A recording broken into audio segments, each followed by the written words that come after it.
Good morning, tubes. Hope you enjoyed the last video. Right, I'm about to nip back outside now and get into the workshop, and I'm going to start stripping the back axle down. But first we need to get it off the car.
Or sheets that go in between, things like anti-friction plastic or something, I don't know. Yeah, so they were going. I mean, they're 20 odd years old and I used to use the car year round, so they're past the best. Now I could have had them rebuilt, could have even had them rebent and everything, but I had quotes for it and how cheap they were to buy new, and I don't like buying new all the time, but it just made sense. The bushes, yeah, they were, well, sorry, the shackles, the bushes, as you can see, one of that side was getting water ingress. That side was kind of all right. There was a bush somewhere, probably thrown it. Oh, maybe it's that one. You can see that they're past their best. So shockers, I'm going to clean them up, put them back on, because they're kind of sorted now. I just have to free off the other adjuster, and I might build a sock for the bottom, out of, because that's just silicone hose really, so I can just put one around it, and that's it, because it doesn't ever go to past that sticker. As you can see, the plate area that it's kind of obviously got surface rust, and with these new springs, well, with the new springs, not those ones, it will sit a little bit higher anyway, so the chance of it going further down, so I think I'll build socks for those. The perch plates, whatever you want to call them, for the bump stops, knackered. These, yeah, they're not great. So we have just had another delivery, so a really, really crap game of guess what's in the box.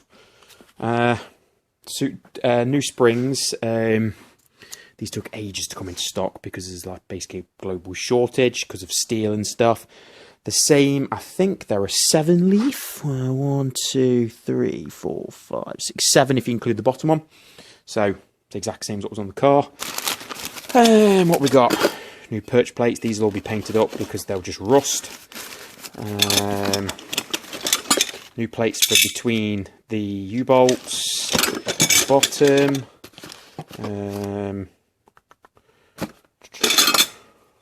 They sent me too many of those. Is there supposed to be 4? Why do I only think there's supposed to be 2? Oh no, there is 4. There is 4. Me being a plank on the top and the bottom. So, okay. So they've got the new plates there. They're supposed to be, yeah, they are polybush. Black ones. I've gone for standard normal bushes.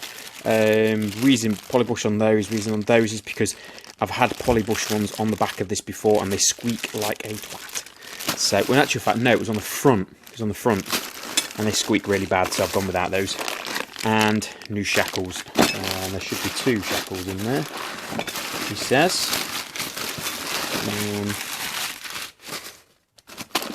Yeah, there's 2. Anything else?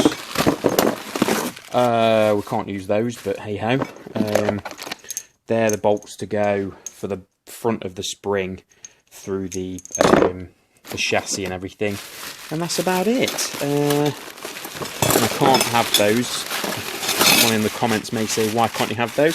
It's because of the 4-link kit, or the 4-link -2 kit that you saw in the other video. So yes, so the back axle is off, and obviously there's going to be other things happening with this. I think probably going to go LSD, but I'm just trying to get costing of just base having it fully rebuilt, because I think there's quite a lot of slop on the there's before it even starts to move. Oh, if I'm moving it and it's not even moving, so I think this thing does need a rebuild. Now, I've never rebuilt it since I welded the diff once, so it's had a new diff, and the reason why I welded the diff once and now it's open is because it kept snapping half shafts, and snapping them to a massive degree as well. You would literally just want to accelerate moderately fast and it would snap them. So what next? Well, with that off, it makes sense to do that. Now, if you remember a previous video, I did the inner sill, outer sill and castle rail, and jacking hoop, even though I won't use the jacking hoop. 2019, I think I did that side, and that was again the second time. Now I know this side at the back needs a bit doing because it's a bit grotty, and at the front I welded a plate in 2004 over the inner sill when I put new wings on it. Yes, believe it or not, they are new. Well, were new wings in 2004, both of them. And there was a plate on the inner sill over the top just because it had a little rust hole. So, might as well do it. So, obviously part of this axle job is now moving into welding up the side. It's not fully rotten, and to be honest, all it could do is an outer sill, but I might as well just do the lot, and then I know I'm going to have another 20 years plus, if not longer, because this thing sees less and less wet weather now. So yeah, so obviously this video will continue into multiple parts, I think, with me removing the door. The wing will come off, because the wing's coming off, and that outer wing's coming off, the overarch is coming off. I'm going to paint the wings, because the paint's not great on the whole car, but the front wings where they've crazed from a paint job in 2006 when it went wrong, make the rest of the car look bad. The other part of the car shines up. The front wings shine up, but they've got the crazing. So I think also part of this, we're going to take them back to bare metal, and repaint both front wings, and might do the bonnet, but the bonnet's actually all right, and she'll look pretty nice. So yeah, this video series is going to increase massively, I think, because there's lots of things I want to be doing. It could do with the clutch as well. Obviously, we've got the rest of the 4-link kit. So stay tuned, obviously, and I will see you in the next part.